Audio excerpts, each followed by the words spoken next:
Up to now, African nationalism has only made itself felt in campaigns of non-cooperation. Where there have been riots in locations like these, they've generally been caused by bad conditions. 2 days before South Africa became a republic, a stay-away strike was organized throughout the country in protest. But most Africans went to work. 10,000 of them were arrested before the strike began. The army was fully mobilized, and an African knows he can be jailed for 3 years if he dares to strike.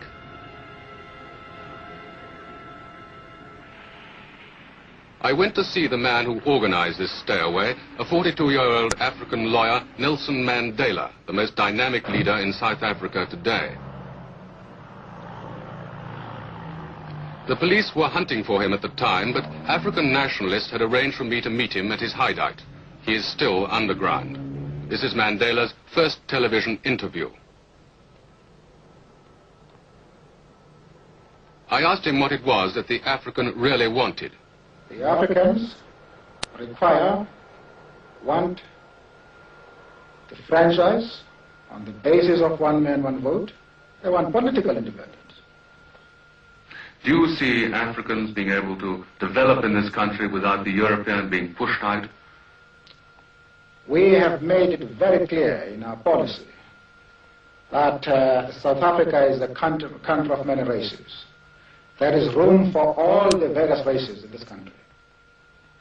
Are there many educated Africans in South Africa? Yes. We have a large number of Africans who are educated and who are taking part in the political struggles of the African people. The question of education has nothing to do with the question of the vote.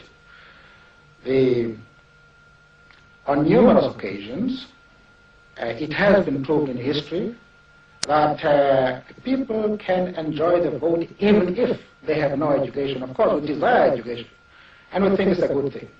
But you don't have to have education in order to know that you want certain fundamental rights, you have got aspirations, you have got claims. It has nothing to do with education whatsoever. Are you planning any more campaigns of non-cooperation? Yes.